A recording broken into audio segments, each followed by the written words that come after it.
Good evening. Thank you, Donald. Well, I'm in America, and today there are no gremlins. It's all working. But it's Scotland, isn't it? It's that Nicola Sturgeon that seems to, and maybe you think what she said is absolutely fantastic, that they ought to. Tomorrow, Scottish Parliament ought to vote for Scotland to have another referendum and then pressure Mrs May into allowing it. There is another point of view. This is my view. There have been two big referendums since 2014. One in Scotland about whether they should separate from the United Kingdom, and another about whether the United Kingdom should leave the European Union. Nicola Sturgeon doesn't accept either of those results. She doesn't seem to like democracy very much, so now she wants in some very twisted way to have a referendum in Scotland whilst the Brexit negotiations are happening, and she wants Scotland to leave the United Kingdom but stay part of the European Union. I have to say, the last time round in 2014, it was 55-45 in remaining part of the United Kingdom. I suspect it would be even bigger this time. But let's listen to Sturgeon in her own words. Presiding Officer, on Monday of last week, the First Minister announced her intention to demand a second referendum on independence. On Saturday of last week, the First Minister used her party conference speech to demand a second referendum on independence. And today we meet here to debate the SNP's demand for a second referendum on independence. And at least this last week has shown everybody what the number one priority of this Scottish Government really is. It's separation, not education. This week, they've made clear what comes first. Well, that was Ruth Davidson, the Tory leader. Now let's hear the response from First Minister in Scotland, Nicola Sturgeon. The First Minister's Foreign Affairs spokesman said this morning that an independent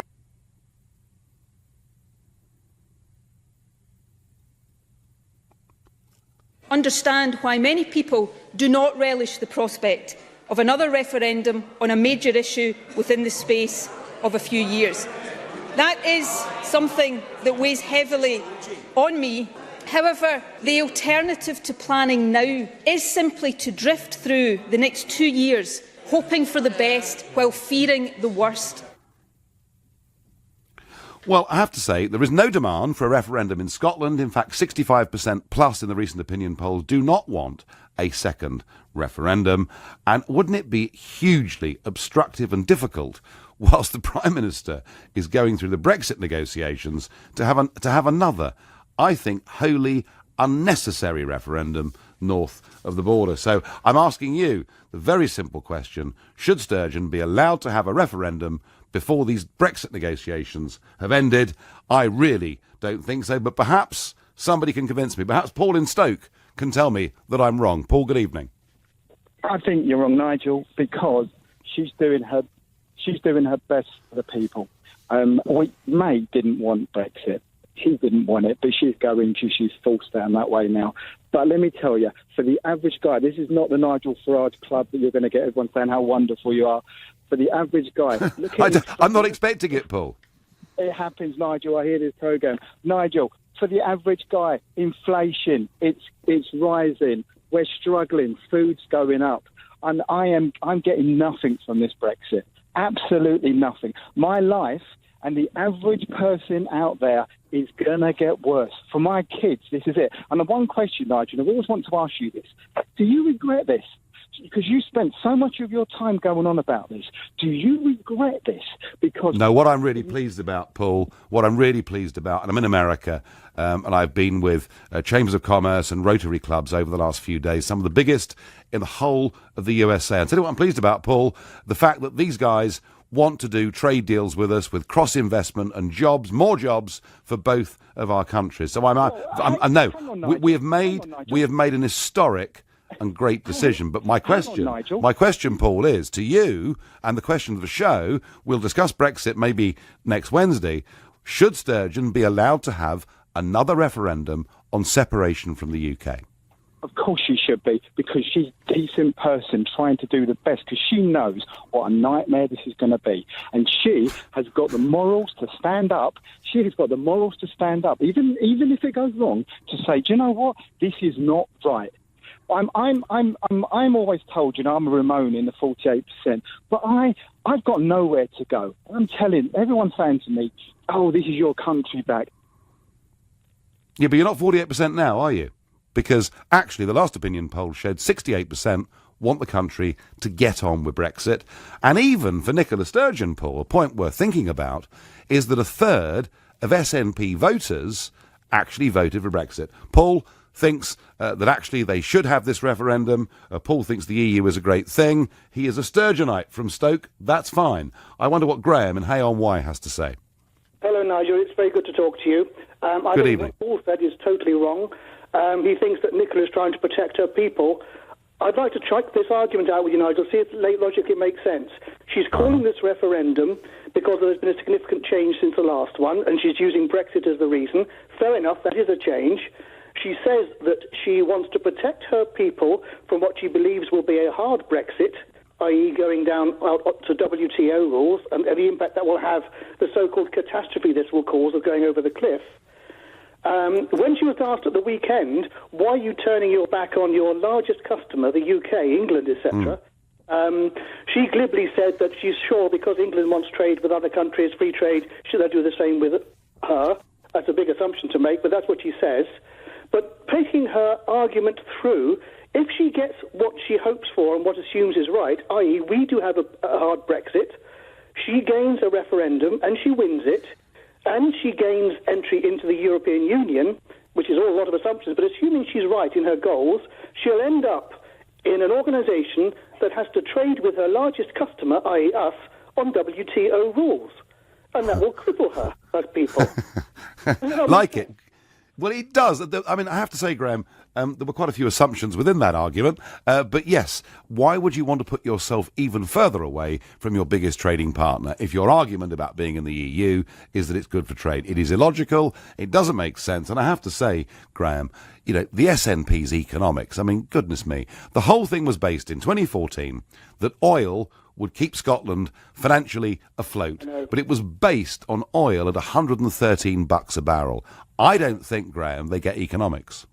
I totally agree with that. Those are these other fundamentals, like what currency they're going to use and what they're going to do for money, other issues, and what bank they're going to use. I totally agree with that. Those are the fundamental ones. But the logic of our argument, using Brexit as the excuse, I don't think stacks up.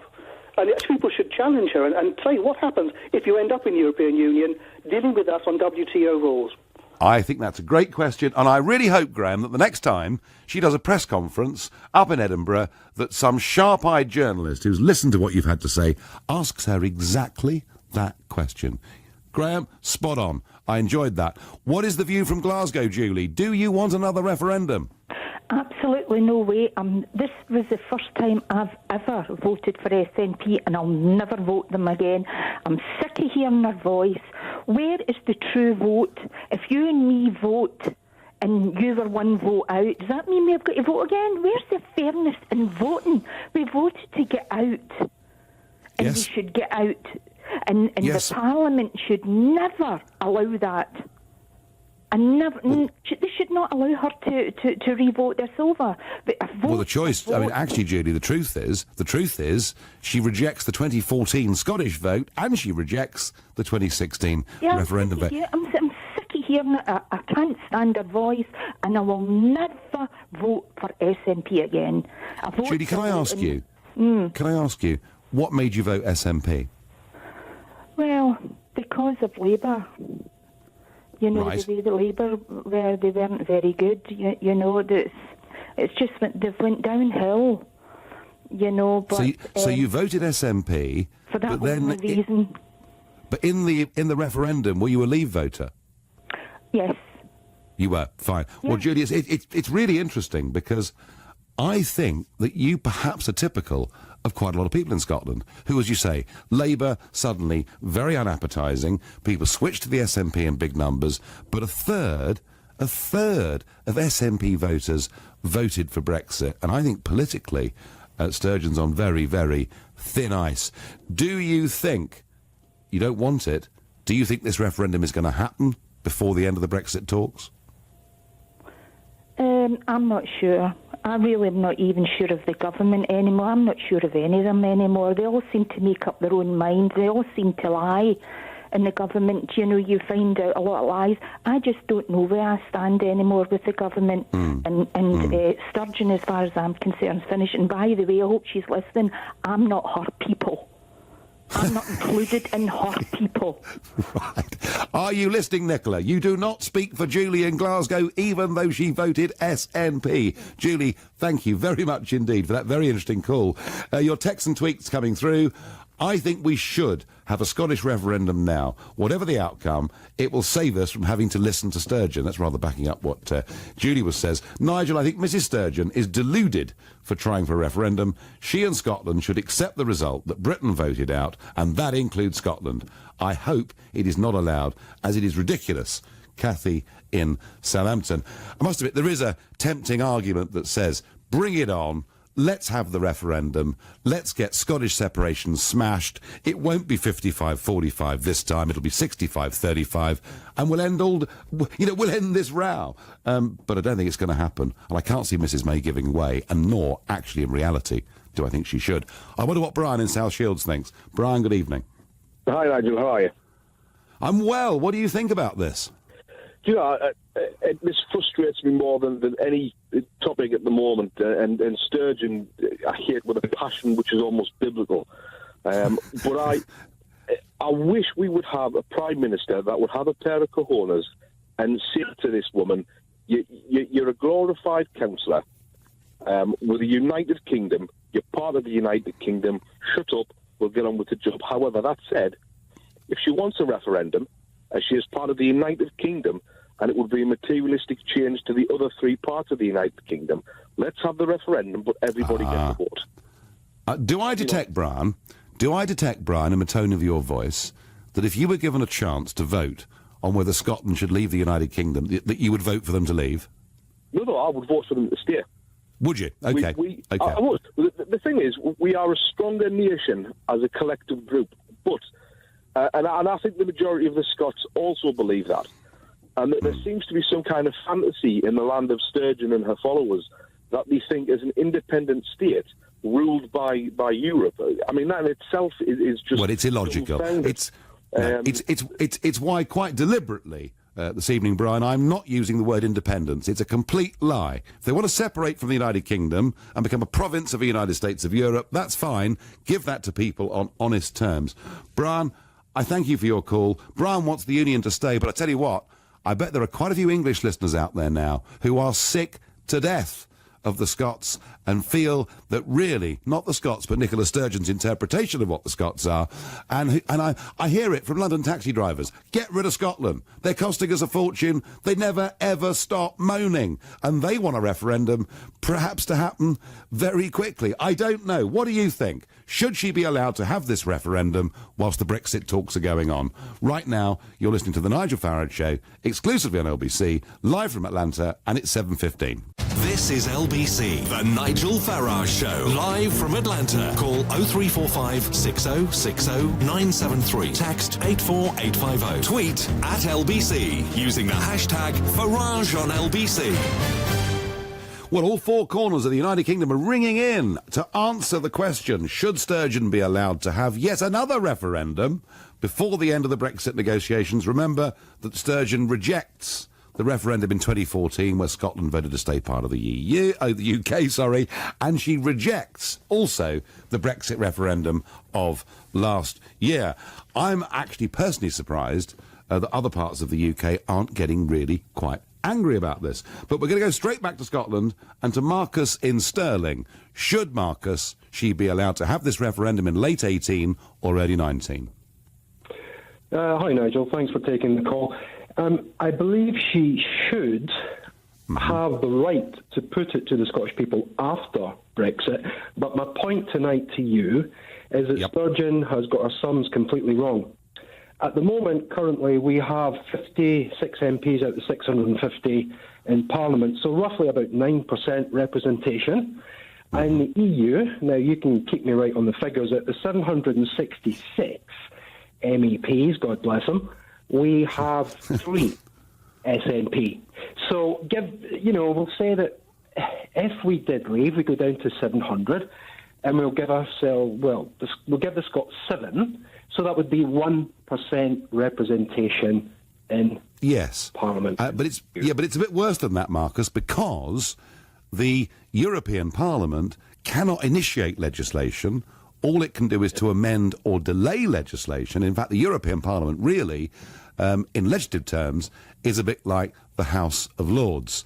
And, yeah, you know, the argument that somehow Scotland, if it applies to join the European Union, would have great influence, clearly is nonsense. Actually, Marcus, with Brexit, one of the things that comes back to the United Kingdom should be our territorial waters. And Sturgeon could actually make a very strong case to say to Westminster, give us control of Scotland's fishing waters. She might actually find that with Brexit, as First Minister of Scotland, she's got far more power than she would have as part of the European Union. That's very true, and you made the point about the electorate in the North East. Nigel, the fisheries in Scotland will be giving up, thanks to Mrs Sturgeon, already, before any negotiations have started, up to 80% of her fishing territories.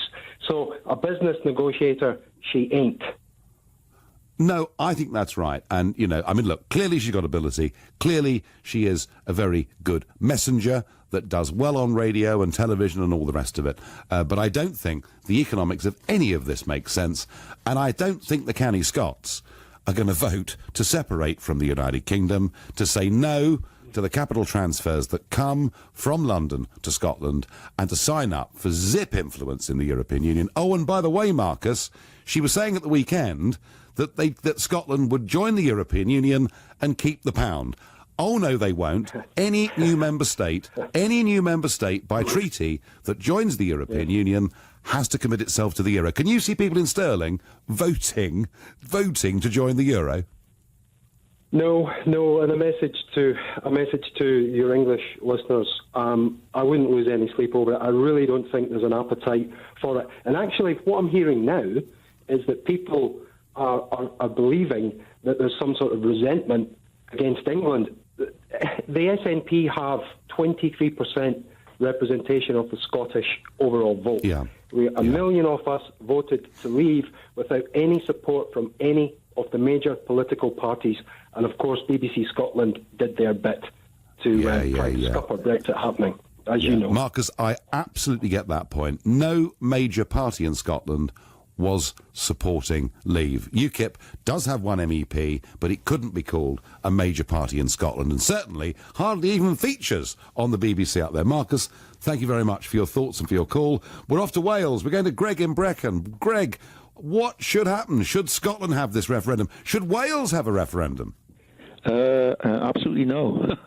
Anyway, basically, it's nice to speak to you. I actually voted for Brexit, and I voted for you. Well, thank you, Greg. So what about this United Kingdom? Should Mrs May give in? I actually left the United Kingdom about 15 years ago, went to live in Cyprus. I actually used this as part of my leave campaign. I actually lived the nightmare in Cyprus when the economy was going down the toilet, and basically the banks crashed. And I got out just before the banks crashed, after losing my job, almost homeless. And that's what I'm trying to say to the people of Scotland, is that if you're going to debase your currency, and as you just said to that previous caller, you know, they have to accept the euro, their whole economy is going to go down the pan. Yes, I mean, you've mentioned Cyprus, but we could equally talk about Greece, we could talk about Portugal, we could talk about the whole of the Mediterranean, couldn't we? Exactly. All of whom mistakenly joined the euro, and look what a total disaster it's been. I just don't think, Greg, I mean, you know, she can invent stuff like we're going to keep the pound, but the reality is you cannot now, you know, she can't stay part of the EU when we leave, therefore we leave. Logically, we could have a referendum on Scottish separation after Brexit, but then she'd have to rejoin the EU. They're not going to let her in without you know, clear commitment to join the euro. So frankly, I think we're wasting our time with this, really, aren't we? She's upsetting all of us, or many of us. And actually, I really do believe it would be a 65-35 result. Greg, I thank you, but please, SNP supporters, Scottish separatists, someone ring me, someone tell me that it makes sense for Scotland to leave the United Kingdom and join up with an emerging United States of Europe. I'm all ears. On Facebook, Nikki says, if Scotland is such a drain on England and it's taking your money, why would you want Scotland to stay in the UK? Nikki, I guess the answer to that is because it's part of our nation, and we've done wonderful things together in the past. I'm sad that Scottish nationalism has taken this really unpleasant anti-English tone, and that in return, many English say some pretty horrible things now about the Scots. I'm sad about that. Interesting, isn't it? Those of us that voted to leave the European Union don't dislike Europe. It's just the European Union that we dislike. And yet, the Scottish-English argument really is getting quite personal, quite sectarian, quite nasty. Ryan says on Facebook, I don't understand English people who wanted independence for the UK from the EU, but can't understand why Scotland might want independence. Ryan, they don't want independence. Sturgeon doesn't want independence. She wants to be a province of an emerging United States of Europe. If Sturgeon said, we're going on our own, we're going to have our own currency, our own central bank, we will not be part of the United Kingdom, we will not be part of the European Union, we're going to be an independent Scotland, I might not think it's a very good idea, but I would respect the honesty of the position. It's the fact that she misuses willfully this word independence, and you seem to have swallowed it. I suggest you rethink the use of the word independence. Joe says, let her have Indy too, and she will be the biggest laughing stock the Scots have ever seen. I know loads of Scots who don't want it. Well, Joe, that's right. In fact, it's only a very small minority of Scots even want this referendum to happen. We were sticking with the United Kingdom, but we're going now to Alan in the Costa Brava. Alan, good evening. Nigel, good evening. Alan from Yorkshire, actually. I don't live in here in Spain. I'm only here on a break. But okay, I'm fine. All right. I'm Brexit voter. I'm ex-British soldier. I'm British through and through. Yep. Has anybody with a brain realised that an independent Scotland could never exist with the rest of the United Kingdom without an hard border? There's no way we would ever leave the EU to stop freedom of movement of people, to allow Scotland to stay there with people teeming in on boatload and aircraft, getting in their cars and just driving south into good old United Kingdom for a better life. What would be the point of what would be the point of Brexit if we didn't have an hard border with an independent Scotland? That is a logical point, particularly if Scotland joined the Schengen area, of course, where free movement is even freer. No, I think that is a very logical point. And also, as somebody said earlier, effectively, if she thinks that the Brexit deal is going to go so badly wrong, and that's one of the reasons why she wants Scotland to leave the United Kingdom and stay with the EU, she may well finish up actually with World Trade Organization rules in terms of trade with England, and without England, Scotland doesn't have much of an economy. Alan, enjoy your holes on the Costa Brava. Text and tweets, dear Mr Farage, if the SNP are serious about Scottish independence, they should agitate for a referendum in England. We would hand it to them overnight, says John in Camberwell. John, I fear you're right. Everywhere I go, I hear people moaning hard about the Scots, bored to death, hearing what they see as whinging on the news coming from Nicola Sturgeon, who simply cannot accept the result of either of the big referendums that we've had in the last couple of years. Scottish independence will sound a death knell for the UK, as Northern Ireland would soon follow, says Don in Herne Hill. It's not Scottish independence, Don. I'm going to keep on saying this. But honestly, Don, Scotland are not going to vote to separate from the United Kingdom and join up with the European Union and a commitment to be part of the euro. It simply isn't going to happen. Please call me. Tell me I'm wrong. You're listening to the Nigel Farage Show exclusively on LBC. It's 7:30 and time for the news with Rupert Bartier. This is LBC, the Nigel Farage Show, live from Atlanta. Call 0345 6060 973. Text 84850. Tweet at LBC using the hashtag Farage on LBC. Is Nicola Sturgeon driving you mad? Because she won't accept either the Scottish referendum of 14 or the Brexit referendum of 16, and she wants to have another referendum before the Brexit process is over. Should she be allowed to do that? Some strong views coming in on that from all over the United Kingdom. But first, interesting story, 70 MPs have written to Lord Hall, the BBC's boss, saying that the organisation, since Brexit, has been completely unable to accept new facts and to even at any point present Brexit in a positive light. The letter was put together by a Tory MP called Julian Knight, who himself had campaigned to stay in the EU, but he does say that the BBC has suffered a collective nervous breakdown. Ah, poor lovies. It must be awful for them, mustn't it? We voted for independence. I say well done to those MPs. I think the BBC were very good during the referendum itself. I think they've been truly appalling ever since. And it's not just the politics programmes. Even the food programme is saying because of Brexit, we may not be able to source the foods that we currently eat and enjoy. The more contentious issue, perhaps, than that today is the death, age 66, of Martin Mcguinness, and perhaps the response to it. The Prime Minister said that he'd played a defining role in leading the Republican movement away from violence. In doing so, he made an essential and historic contribution to the extraordinary journey of Northern Ireland from conflict to peace. Jeremy Corbyn says that Martin Mcguinness was a great family man, and my thoughts are with them. Former Prime Minister Tony Blair says, I'm very sorry to hear of Martin's death. And elsewhere on the media, from commentators, there is a whole heap of eulogies. Not everybody's pleased. A former soldier, Mr. J. Williams, who lives in South Wales, has actually sent his medals back. He's so unhappy at the condolences coming out of everyone. And we've also had Lord Tebbit, of course, making the very key point. Yes, it may well be true that Martin Mcguinness did play a big role in the peace process, and he getting together with Ian Paisley, who I knew reasonably well, it was a remarkable sight. And yes, peace is better than war and violence and terrorism. I suspect one of the reasons Mcguinness went for peace is because, frankly, British security had the IRA completely and utterly beaten, and they had nowhere else to go. But I think it's wrong. I think it is completely wrong to talk about Mcguinness's life, to forget that at no point did he offer any apology at all for the murders that he was directly involved in. And I think it is important when you sum up anybody's life that you say the good things, but you also say the bad things about them too. And I feel there are sort of mass positive eulogies about Martin Mcguinness conveniently sweeping over the fact that he was a senior commander of the IRA. And indeed, he himself fired the first shot on Bloody Sunday.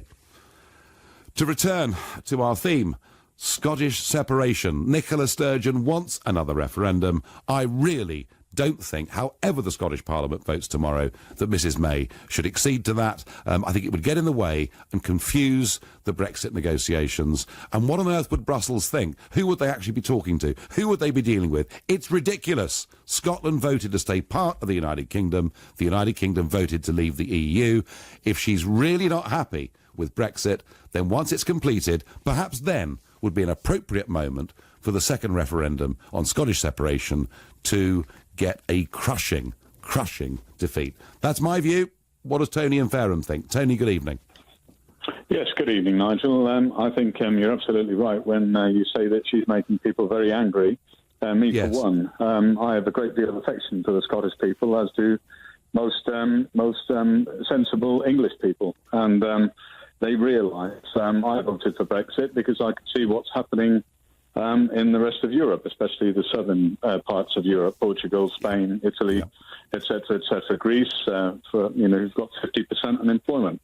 Who would want to be a part of that? So my question to the Scottish people is please don't believe any of this rubbish that you're being told, and just put your thinking caps on and look across and see that most of the people, especially in countries like Greece, would give their right arms to swap places with you.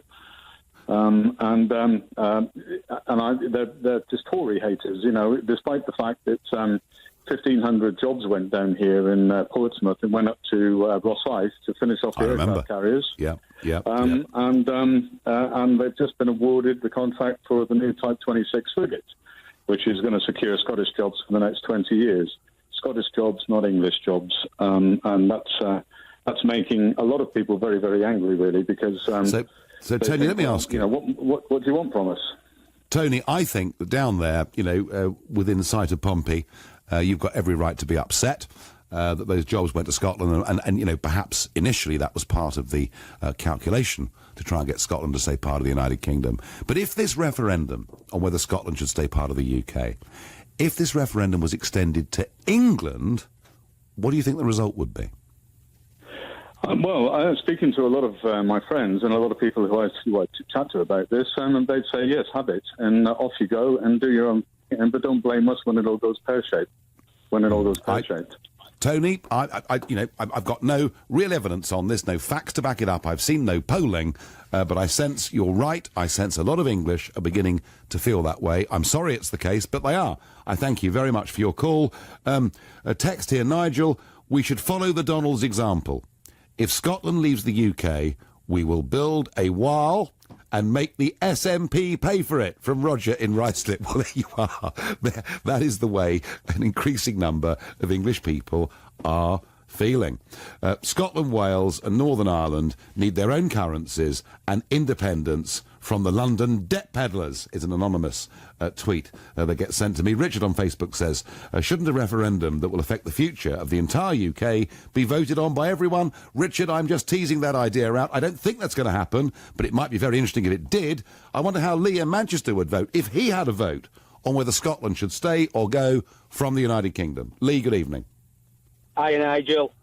Hi. I would let them have it. Let's let them have it. Give them it now. Don't wait till we've got the best deal, what we're going to get, and say, there you go, this is our deal, and let them jump on and eat the cream with the cherries. Let's give it them now, within the next 2 months, get it over and done with, and that's that. And write it in for them to say, you can't have another one for at least another 50 years. Just 50, I think the Scots, I go up to Scotland quite a lot, and the Scots hate Sturgeon. And they want to stop with us. Let's let them have it. Let's get it over and done with. End of.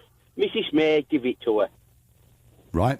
Lee, I do take the point that if Mrs May was to concede a referendum, it would need to happen very, very quickly indeed. We are triggering Article 50 next Wednesday. At last. Please, I didn't hold my breath. And we will then begin negotiations. Sadly, I don't really think we're going to have serious negotiations for quite a few more weeks, maybe even a couple of months. So, Lee, your point has some merit. If this referendum has to happen, get it out of the way before the negotiations in Brussels start. There is a logic to that. But frankly, as we voted, as a United Kingdom to leave the EU, I still don't think a referendum should happen, even in the short term. You're right, if it has to happen, do it now, but I don't believe it should happen. I wonder what Richard in Westmoreland thinks. Richard, should she have this referendum? Hi, Nigel. No, she shouldn't. I'm going to disagree with Lee slightly. I think we should be a little bit more pragmatic. I think we shouldn't punish the Scottish people for the idiocy of their leader. She's increasingly becoming a figurehead for the fringe group of Scots, the type of people that chased you into the pub that time. And I think the way things are panning out in Southern Europe with the economic problems they've been exposed to as a result of their EU membership, and Northern Europe with the social problems that they've been that you've been speaking about recently, the EU is becoming increasingly more toxic. I think the level-headed people of Scotland are probably beginning to realise this. The trouble is, every time she opens her mouth, Sturgeon, she's got a BBC microphone shoved under her nose because they're all anti-Brexit, and this is probably something to do with the letter that the Lords have got together and wrote to the BBC. So, are you accusing, Richard, I'm sorry, are you accusing our great national state broadcaster, who for the modest £145.50 a year that we're all forced to pay them, are you accusing them of bias? Nigel, they've been betraying us for donkey's years. They don't really. They really do need. Heads need to roll at the BBC, and we certainly need a more moderate and a more level-headed. I mean, it's not just the BBC; it's the whole of the media. I mean, if you saw Jon Snow's comments today on Twitter about Mcguinness, I mean, it makes you feel sick. Do you know what? Actually, I did read out a series of comments. I couldn't even read Jon Snow's comments out. He was eulogising about a man who never once apologise for the murders that he was directly involved in. Richard, I thank you. Right now, you're listening to The Nigel Farage Show, exclusively on LBC from here in Atlanta, USA, and it's 7:45. The Nigel Farage Show, live from Atlanta, only on LBC. Is Nicola Sturgeon driving you bonkers with her call for yet another referendum because she couldn't accept the last one in Scotland, or indeed the result of Brexit, or indeed is she bringing you great hope? Do you think it's time Scotland broke away from the United Kingdom and fully signed herself up to Europe, or are you an English voter who simply had enough of the Scots moaning? Either way, the other issue that we are talking about this evening is the reaction to the death of Martin Mcguinness, and so many prominent figures in our society sending their condolences. Well, fair enough, but not actually making mention of some of the awful things that he did. And I mentioned earlier that a Mr. Williams, Jonathan from Pontypool, had in fact returned his General Service Medal. So disgusted is he. And we've actually got him on the line. Jonathan, could you please tell me, why have you sent back your medal? Good evening. Hands across the ocean, Nigel. Right, thank you. Come on, Jonathan, what have you done? Yeah, very quickly. I've sent it back. I've just been disgusted by so many things about what I've heard today from the entire effete political class who seem to think that this man is warranting virtual sainthood. But what really annoyed me and has made me very sad, and I'm sure it's not because of the Queen's real thoughts on this. For goodness sake, she's lost members of her own family, hasn't she? Yes. I think she's been very, very badly advised to send condolences to this wretched man's family, Mcguinness, and if she hadn't done it, the world wouldn't have stopped turning. The peace of Ireland wouldn't have changed any different. I think she's been very, very badly advised to do this. At the end of the day, the servicemen who went to Ireland to help protect the people of Ireland from a gang of vicious psychopaths, because that's what Martin Mcguinness and the people he operated were psychopathic killers. They weren't freedom fighters. These are the people. There were, Jonathan, to be fair, psychopathic killers on both sides, weren't there? Well, of course there were. There were probably one or two in the British forces, I guess. But, you know, they're in all walks of life. But obviously, psychopaths get attracted to where they can do the damage the most. And, of course, you had things like the Le Mans bombing, restaurant bombing in 1978, where 19 innocent people were incinerated on the command of Mcguinness. And what was their crime? They happened to be there having an annual general meeting of the local Border Collie Society. Did you ever hear him apologise for any of this? Because I didn't. He never apologised for it. He never recanted this. And this is the sickener, you see. This man has gone to his grave knowing where the bodies are buried. And I we think will never know where they are buried now. I think Norman Tebbit, Jonathan, feels very like you do. I think it is. I mean, it is possible, of course, for people to reconcile. It is possible for people to forgive. But it's very difficult to forgive, and it's very difficult to say nice things about a man who did appalling things and at no point ever apologised for any of it. Jonathan, you must feel incredibly strongly about this. I'm not going to comment on the Queen herself, but I do feel that many other supposedly responsible people in society have said very, very positive things about the last 20 years of Martin Mcguinness's life and made no mention of what happened in the previous 30. And Jonathan, I do think that's wrong, and I thank you very much for your call. Back to Nicola Sturgeon. Back to, should she be given a second referendum? The Scottish Parliament will vote on this tomorrow. Almost certainly they'll vote in favour, but it'll be up to Mrs May. Should Mrs May grant that second referendum at the end of 18 or early 19, whilst we're negotiating the Brexit process? And I wonder what Sarah in Dagenham makes of that proposal. Hello, Nigel. Hi. Hello. I was just wondering, bearing in mind, I believe the Scottish referendum was 2014, wasn't it? It was, yeah. Yep, and the British referendum vote, you know, for the Conservative vote was 2015. Yep. And then, so the referendum vote was 2016. That's the precise timeline, yes. Thank you. Right, okay. So, bearing in mind, now, about the Brexit referendum, you'd have demanded a second referendum if the vote had been so close. No, wouldn't have got one for 25 years. Wouldn't have got one for 25 years. No, but you did ask for it. You did say that that's what you'd have asked for, didn't Actually, I didn't. I said there are many inside the Conservative Party who will be irreconcilable. But would I have been asking for another referendum on the EU? No, it would have been completely whistling in the wind and a waste of time. Okay, well, fair enough. All right. Don't you think, though, that you could empathise with Nicola Sturgeon just a little bit? I find it hard, but go on, why should I?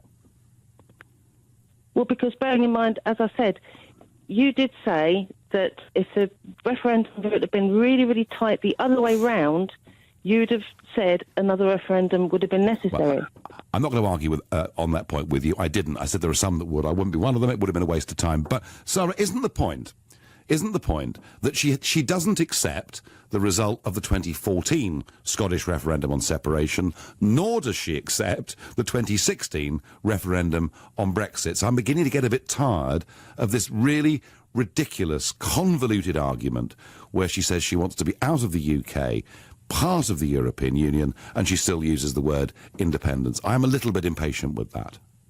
I understand that completely, but what I'm saying is, don't you think that you could empathise with her just a little bit, in honesty? Come on. Well, I tell you what I think. I think that once Brexit is completed, then I think the Prime Minister could well say to Nicola Sturgeon, OK, you can have another referendum on separation, but to do it, to allow this massive distraction whilst we're negotiating and whilst we're setting ourselves up, not just with Europe, but actually with the rest of the world too. The most important decision, political decision, we've ever taken in our lifetimes. We cannot allow a domestic, internal referendum to put us off course. So, Sarah, if I have any sympathy, it would come later, after 2019, but certainly under those circumstances before. Carl on Facebook's been really helpful. He says, why doesn't Sturgeon hold a referendum on holding an independence referendum in 2018? That is the only fair way of proving the Scots actually want to have one. I'm sure the UK government would accept that, but of course Sturgeon wouldn't take the risk. Stevie in Berwick says, not all Scots want independence. We proved that last time round. A tweet here. What happens when Sturgeon loses that vote? Will there be a third, or a fourth, or a fifth one? Asks Tony. I think the answer has to be yes. I'm not sure Nicola Sturgeon accepts any results of referendums. I wonder what Richard in Wanstead thinks. Richard, should she have a referendum? Hello, Nigel. First of all, may I say I am a big fan of yours, and I think you're the best Prime Minister this country never had. Well, okay. I don't know about that. Right. I don't know about that. But what about the First Minister of Scotland, Richard? Tell us about her. Back to Scottish independence, I'd like to offer a view from a different perspective that nobody's actually touched upon yet. Nigel, in the past, if countries such as Lithuania, Latvia, Estonia, Uzbekistan, Azerbaijan, Kazakhstan have become independent, then I think Scotland and Wales, for that matter, have a moral right to become and demand independence. Now, Richard, only if the people want it, Richard, and the people clearly don't want it. Yes, but the problem, Nigel, if I may say so, if you could just bear with me, the problem is that, you see, Scotland voted for independence before the actual Brexit vote. Now, it is a fact that the majority of Scots for Brexit, from that Brexit vote, actually voted to stay in the EU, and that's the problem. However, if they do become independent, the Scots I mean, then I think England should put the proviso in that any Scots entering England should have passports with visas. Well, you're the second person, Richard, that said that if Scotland leaves the United Kingdom but manages to rejoin the European Union, that there would need to be a hard border. Somebody even suggested a sort of Donald Trump-style updated Hadrian's Wall. Richard, I thank you very much for your call, the last comment that I can take on this evening. And I thought the point that was made early on tonight, that if she wants this referendum because she wants to leave the EU, because she fears the UK is going to get a shocking deal with the European Union, which she's happy to be a part of, that would mean Scotland trading with England under WTO rules. Talk about shooting yourself in the foot.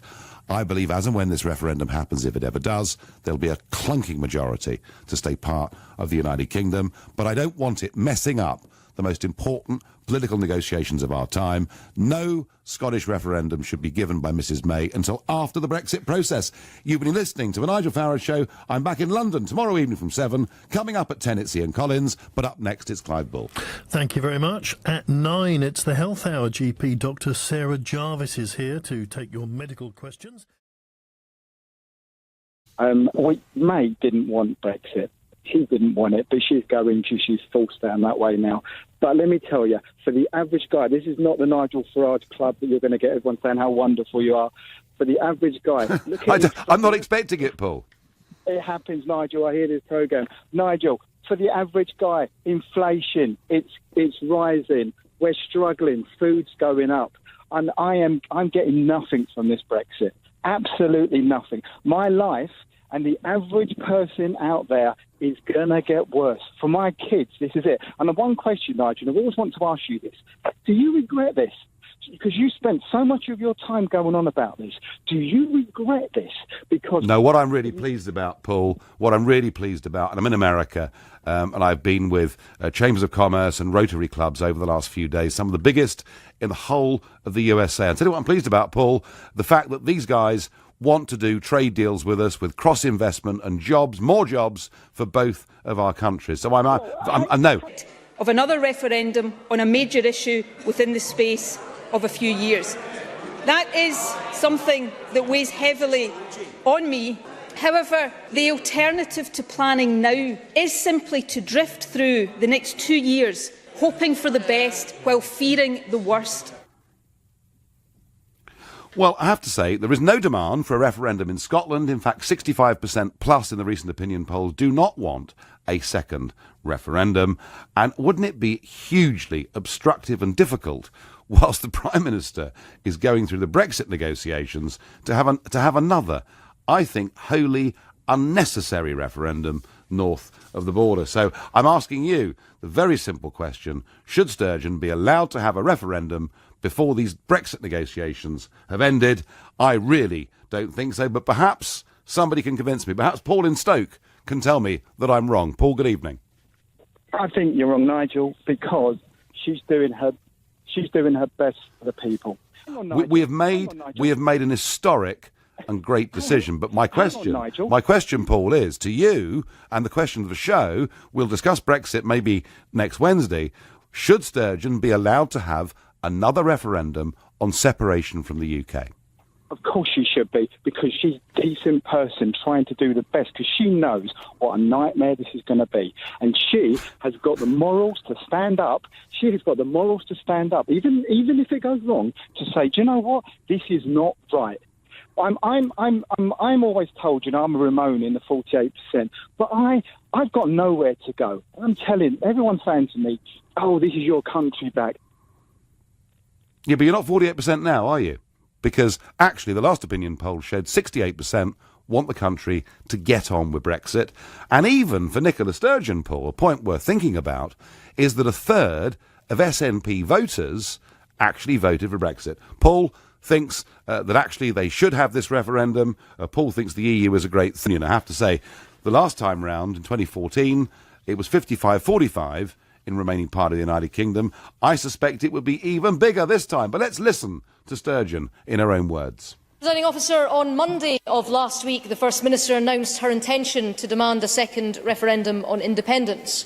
On Saturday of last week, the First Minister used her party conference speech to demand a second referendum on independence. And today we meet here to debate the SNP's demand for a second referendum on independence. And at least this last week has shown everybody what the number one priority of this Scottish Government really is. It's separation, not education. This week, they've made clear what comes first. Well, that was Ruth Davidson, the Tory leader. Now let's hear the response from First Minister in Scotland, Nicola Sturgeon. The First Minister's Foreign Affairs spokesman said this morning that an independent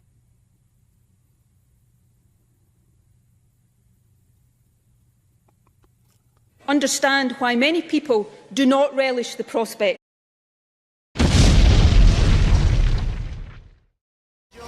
Farage. Good evening. Thank you, Donald. Well, I'm in America, and today there are no gremlins. It's all working. But it's Scotland, isn't it? It's that Nicola Sturgeon that seems to, and maybe you think what she said is absolutely fantastic, that they ought to. Tomorrow, Scottish Parliament ought to vote for Scotland to have another referendum and then pressure Mrs May into allowing it. There is another point of view. This is my view.